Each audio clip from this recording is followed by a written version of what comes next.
تو پھر اس کو اس کے اشعار کو سمجھنا جو ہے وہ بہت آسان ہو جاتا ہے۔ تو کوشش کرتے ہیں، بسم اللہ پڑھتے ہیں اس غزل سے۔ یہ غزل بہت اچھی غزلوں میں سے شمار ہوتی ہے۔ اس کا سب سے پہلا شعر دیکھیے، ستائش گر ہے زاہد اس قدر جس باغ رضواں کا۔ باغ رضواں جنت، ستائش گر یعنی بہت تعریف کرتا ہے جس کی، ستائش گر ہے زاہد، زاہد بہت ستائش گر ہے، زاہد بہت تعریف کرتا ہے۔ ستائش گر کا مطلب ہے کہ اتنی اس کی تعریفیں کرتا ہے کہ تعریفوں میں رطب اللسان ہے۔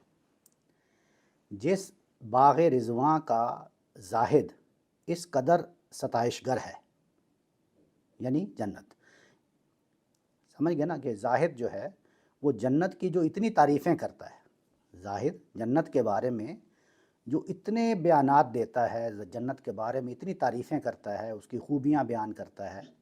آپ جانتے ہیں کہ وہ آپ کی زبان زد عام ہے، آج کل بھی بہت سارے علماء کرام جنت کے بارے میں اور حوروں کے بارے میں بڑی تفصیلات بیان کرتے ہیں۔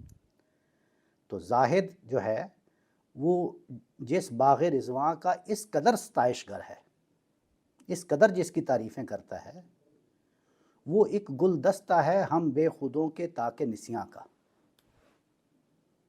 تو ساری بات اس میں، ساری خوبی اس میں ہے کہ ایک تو اتنی بڑی جنت کو، جنت کی تمام تر خوبیوں کے سمیت ایک گلدستہ قرار دے دینا، یہ ایک بڑی دلیری اور جرأت مندی کا فیصلہ کیا غالب نے۔ یعنی وہ جنت جس کے بارے میں زاہد اتنا رطب اللسان ہے، اتنا ستائش کرتا ہے، اتنی تعریفیں کرتا ہے، وہ ہمارے لیے وہ ایک گلدستہ ہے، وہ ایک گلدستہ ہے۔ پھر اپنے آپ کو بے خود کہہ دیا، ہم بے خودوں کے، یعنی ہم بے خودوں کے لیے وہ ایک گلدستہ ہے۔ اور کون سا گلدستہ ہے؟ تاک نسیاں کا۔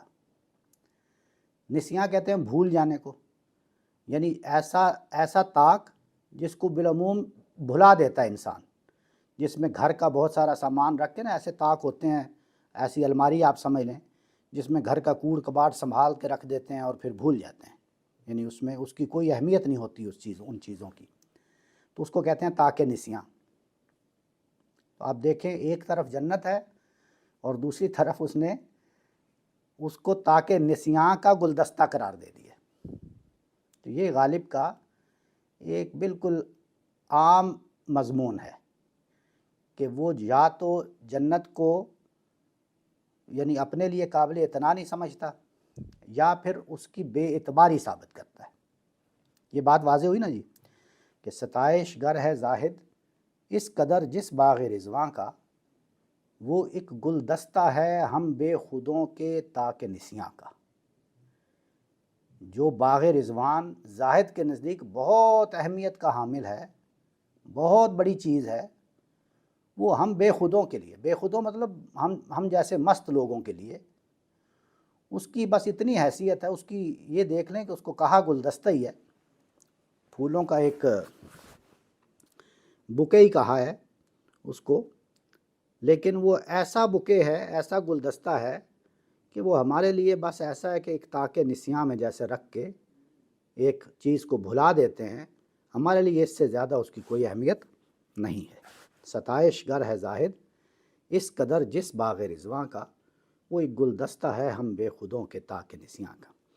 اس میں جو سب سے بڑی خوبی ہے وہ یہ ہے کہ اس نے غالب نے اپنے بہت سارے شعروں میں، یعنی اپنے کلام میں بے شمار دفعہ جنت سے بے اعتنائی یا جنت کی بے اعتباری جو ہے وہ واضح کرنے کی کوشش کی ہے، لیکن اس شعر میں بہت ہی خوبی کے ساتھ بیان کیا ہے۔ یعنی جو بھی ہے، ہم اس سے اختلاف کریں یا اتفاق کریں اس مضمون سے، لیکن اس نے جس طرح بیان کیا ہے یہ بہت اعلیٰ اسلوب میں بیان کیا ہے۔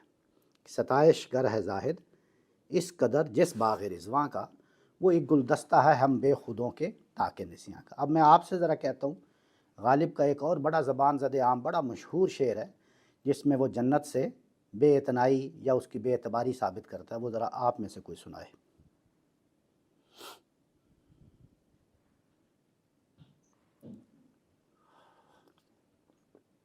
بڑا مشہور شعر ہے. جی جی ہاں جی ارشاد.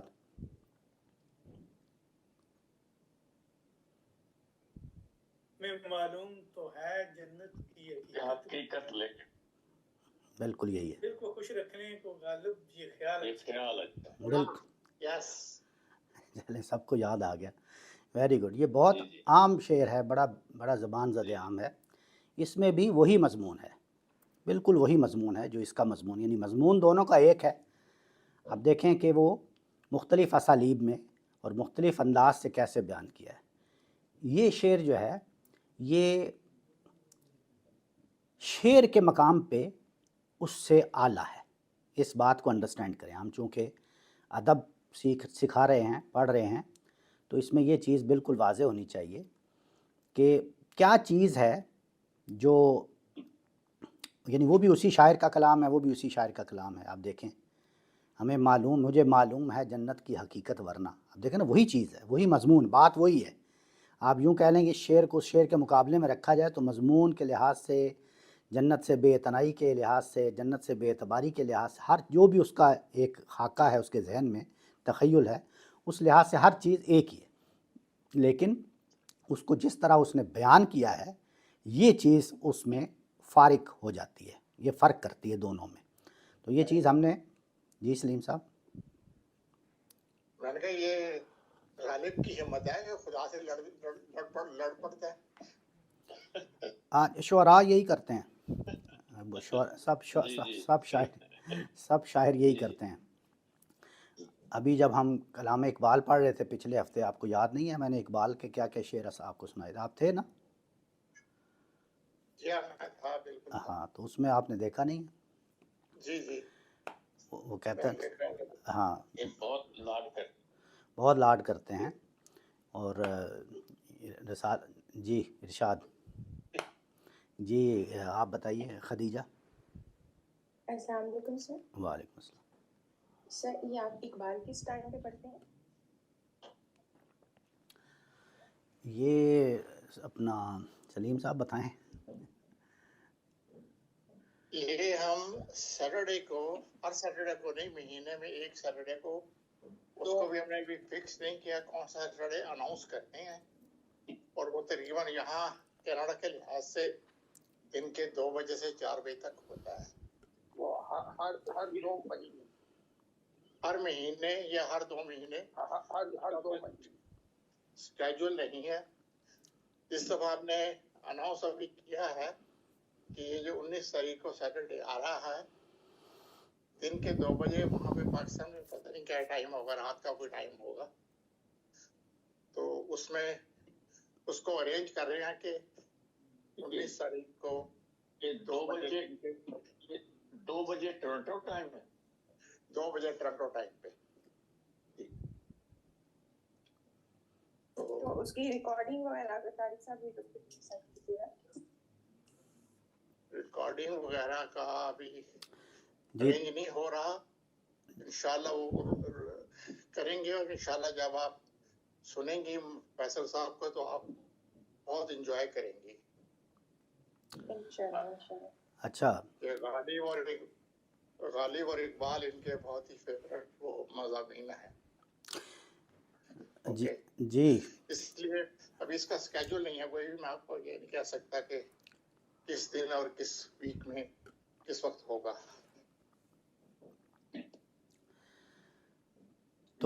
تو ہاں, تو وہ میں جو شعر مجھے یاد آ رہا تھا وہ تھا کہ در دشت جنون من جبریل زبوں سیدے, در دشت جنون من جبریل زبوں سیدے, یزداں بکمن داور اے ہمت مردانہ. میرے دشت جنون میں, در دشت جنون من, میرے دشت جنون میں جبریل زبوں سیدے. جبریل تو بڑا کمزور شکار ہے. زبوں سیدے, زبوں کہتے ہیں کمزور کو, بڑا کمزور شکار ہے. یزداں بکمن داور, میری کمن تو یزدان پر ہے, ذات باری تعالیٰ پر ہے, اے ہمت مردانہ.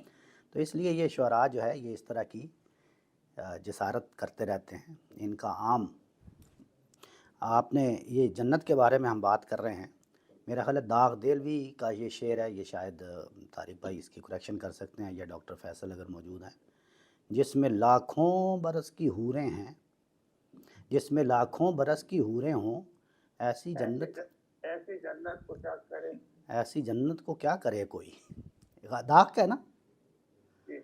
ہاں، تو یہ وہی مضمون ہے. آپ یہ کہہ لیں کہ یہ 100% یہی مضمون ہے کہ ایک جنت سے بے اعتنائی یا جنت کی بے اعتباری، دونوں ہی کہہ سکتے ہیں.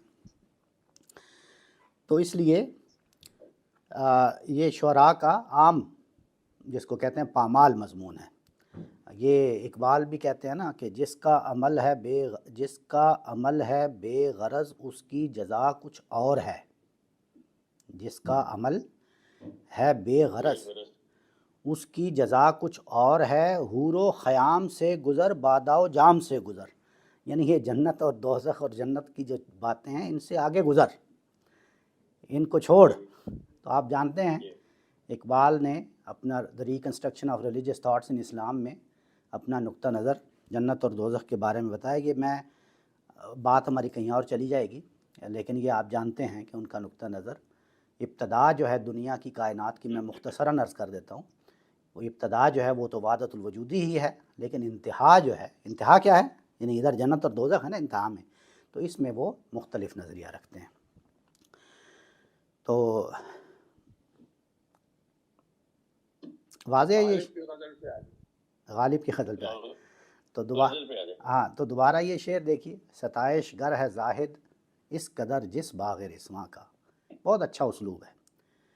یعنی اس مضمون کو آپ دیکھیں نا، اگر اسی مضمون کو لے لیں کہ اس مضمون کو بیان کرنا ہے، تو اس سے اچھے الفاظ، اس سے اچھا اسلوب، اس سے اچھی خوبصورت شاعری، اعلیٰ کلام جو ہے وہ نہیں ہو سکتا. ستائش گر ہے زاہد اس قدر جس باغ رضواں کا. اب دیکھیے اپنی حدود میں اندر رہتے ہوئے اس نے کیسے بے اعتنائی بھی کر دی. ایک لفظ ایڈ کیا اپنے آپ کے لیے، بے خود، کہ میں تو بے خود ہوں، ہم تو بے خود ہیں، ہمیں کیا لگے، ہمیں کیا سروکار. تو اور لیکن اس کو کوئی بری چیز نہیں کہا، اس کو کہا گلدستہ. وہ ایک گلدستہ ہے، ہم بے خودوں کے تاکہ نسیاں کا. یعنی آپ دیکھیں اس میں کیسی بے خودی بھی شامل کر دی. تاکہ نسیاں کی جو ترکیب، جو لفظ استعمال کیا، وہ انتہائی خوبصورت اور انتہائی یعنی ریالٹی کے بہت قریب. ہر گھر میں تاکہ نسیاں ہوتا ہے، ایسی جگہ ہوتی ہے جہاں ہر چیز آپ جمع کرتے رہتے ہیں، ڈالتے جاتے ہیں، جس بس ایک طرح سے ایسی محفوظ ہوتی جاتی ہے کہ مڑ کے ملتی نہیں. گلدستہ بھی کہا، خود کو بے خود بھی کہا، اور تاکہ نسیاں. یعنی تینوں اس مصرے میں تینوں الفاظ ایسے بیان کر دیے کہ مطلب آخری درجے میں بے اعتنائی ثابت ہو کر دی، آخری درجے میں. تو یہ ستائش گر ہے زاہد اس قدر جس باغ رضواں کا، وہ ایک گلدستہ ہے ہم بے خودوں کے تاکہ نسیاں کا. واضح ہوا ہے؟ کوئی اس میں اشکال تو نہیں نا کسی کا؟ بالکل جی واضح ہو گئے. آگے کہتے ہیں جی کہ بیاں کیا کیجئے بے داد کاوش ہائے مژگاں کا. کہ ہر ایک قطرائے خون، یہ یہاں یک لکھا ہوا ہے، میں یہ چونکہ کہیں سے کاپی کرتا ہوں اور یہاں پیسٹ کر دیتا ہوں، اس لیے میں اس کو بعد میں پھر کریکشن نہیں کر پاتا، لیکن ریکارڈنگ میں یہ آ جاتا ہے میرا خیال ہے اس کی صحیح.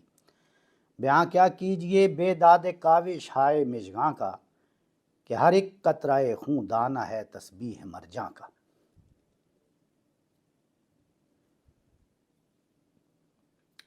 بہت اچھا شعر ہے. بے داد کہتے ہیں ظلم کو، یعنی نا انصافی کو، نا انصافی یا ظلم. مژگاں کہتے ہیں پلکوں کو. کاوش ہائے مژگاں. کاوش کسی کو یاد ہے؟ یہ لفظ ہم نے پڑھا تھا غالب ہی کی ایک اور غزل میں.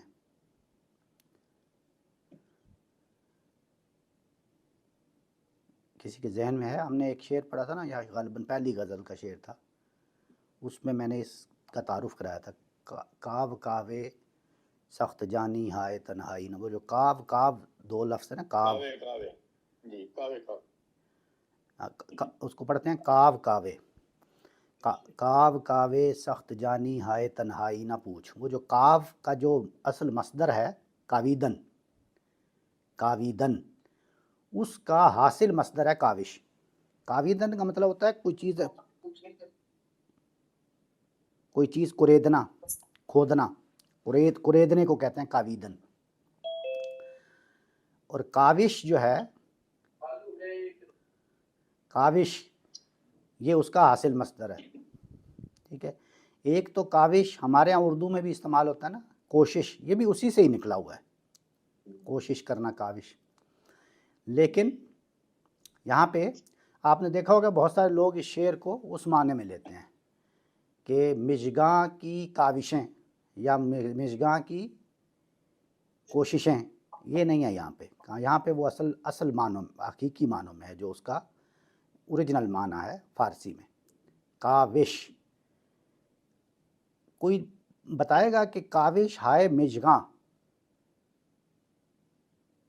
کس کو کہتے ہیں؟ سوزن کو کہتے ہیں. سوزن کہتے ہیں نا سوئی کو. کاوش ہائے، کاوش ہا کو جانتے ہیں نا، یہ تو ہم نے بتایا تھا. کاوش ہا اور کاوش ہائے، یہ چیز تو آپ کو واضح ہے نا کہ یاد کرواؤں؟ یہ جمع کے لیے آپ نے بتایا، جمع کے لیے آتا ہے نا. اگر کسی ایسے لفظ کو جو فارسی کا اس طرح کے لفظ ہے اس کو جمع کرنے کے لیے اس کے آگے ہا لگا دیتے ہیں، تو اس کی جمع کے کاوش کی جمع کیا ہے؟ کاوش ہا. اور ہائے کا کیا مطلب ہے؟ یعنی اس کو اضافت کر دی اس کی. جیسے ہم کہتے ہیں نا اضافت، جانتے ہیں نا، مرکب اضافی جس کو کہتے ہیں، یعنی کا کے کی. تو اس کا ہائے کا مطلب ہے مژگاں کی کاوش، یہ اس کی اضافت ہے. کاوش ہائے مژگاں یعنی مژگاں کی کاوشیں دوسرے الفاظ میں. تو کاوش کیا ہے؟ میں نے آپ کو بتایا کاویدن سے حاصل مصدر ہے.